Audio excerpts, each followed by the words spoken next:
सेवा और समर्पण दिगरे प्रयासरत प्रधानमंत्री नरेंद्र मोदी गुजरात मुख्यमंत्री और वर्तमान देशर प्रधानमंत्री एमिति शासन मुख्य भाव 20 वर्ष पूर्ण कर सारी। यह अवसर में संसद टीवी को साक्षात्कार में मोदी सरकार उपलब्धि संपर्क में विस्तृत भाव में कहते केंद्र गृहमंत्री अमित शाह। आपने प्रधानमंत्री नरेंद्र मोदी को एक स्वयंसेवक के रूप में देखा, फिर एक संगठनकर्ता के रूप में देखा, फिर एक राजनीतिक कार्यकर्ता के रूप में देखा, मुख्यमंत्री के रूप में देखा, प्रधानमंत्री के रूप में देखा और विश्व नेता बनते हुए देखा। इस दौरान कई पड़ाव आए होंगे, कई उतार चढ़ाव आए होंगे।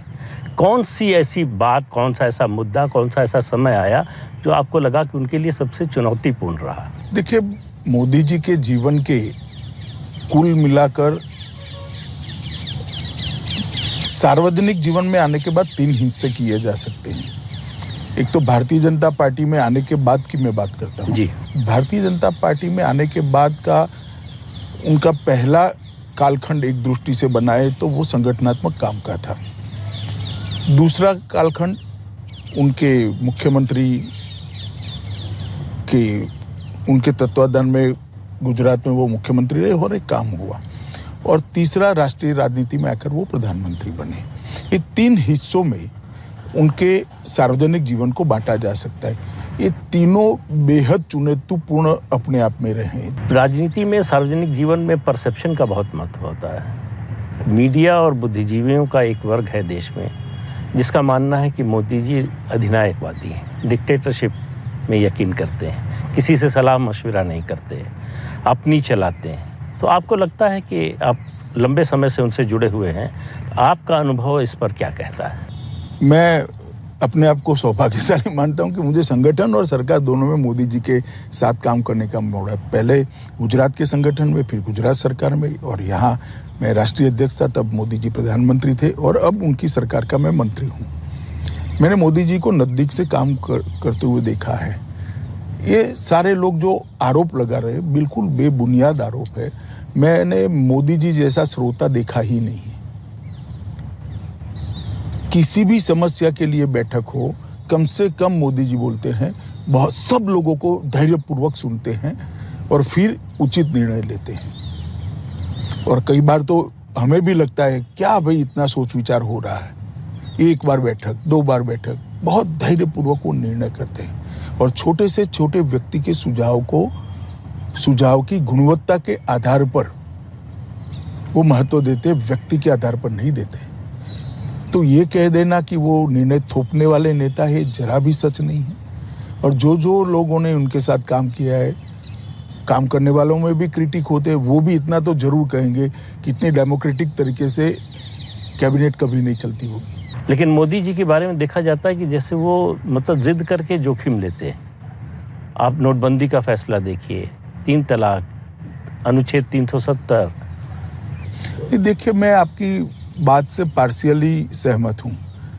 जिद कर शब्द प्रयोग ठीक नहीं है। वो जोखिम लेकर फैसला करते हैं, वो सही है, क्योंकि उनका मानना है और कई बार सार्वजनिक जीवन में उन्होंने कहा भी है कि हम देश बदलने के लिए सरकार में आए हैं, सरकार चलाने के लिए सरकार में नहीं आए। हमारा लक्ष्य देश के अंदर परिवर्तन लाना है। 130 करोड़ की जनता को विश्व में, दुनिया के सबसे बड़े लोकतंत्र को विश्व में एक सम्मानजनक स्थान पर पहुंचाना है, जो जबकि पोटेंशियल सालों से यहां पड़ा है। हमारा युवा धन पश्चिम और अमेरिका की ओर न जाता अगर ये फैसले सालों पहले हो गए होते तो, जो आज हो रहे हैं। मैं किसी का क्रिटिसिज्म करना नहीं चाहता, मगर वो इसलिए नहीं डरते हैं कि सत्ता में बने रहना लक्ष्य नहीं है। जो चलता है उसको चलने देना, आराम की जीवन जीना भी लक्ष्य नहीं है।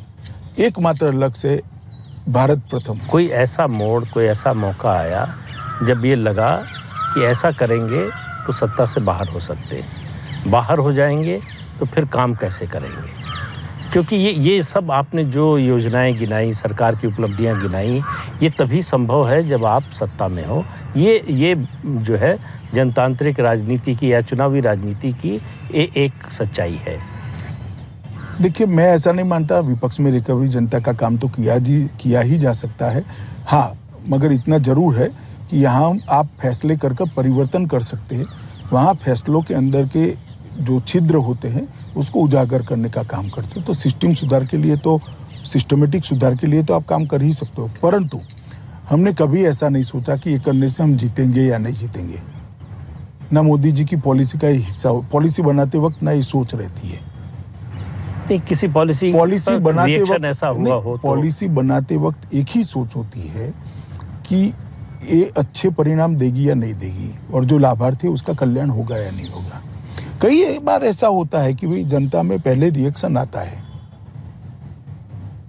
और उसका कई बार राजनीतिक खामियाजा भी भुगतना पड़ता है, मगर हम राजनीति में राजनीतिक पार्टी को जिताने के लिए नहीं है। हम राजनीति में देश को आगे बढ़ाने के लिए है, देश की समस्याओं का परमानेंट सॉल्यूशन लाने के लिए है, देश को सम्मानजनक जगह विश्व में दिलाने के लिए, देश को सुरक्षित करने के, पूरे देश को शिक्षित करने के लिए, और देश की संस्कृति को पूरे विश्व के अंदर उचित स्थान मिले, इसके लिए हम राजनीति के अंदर हैं।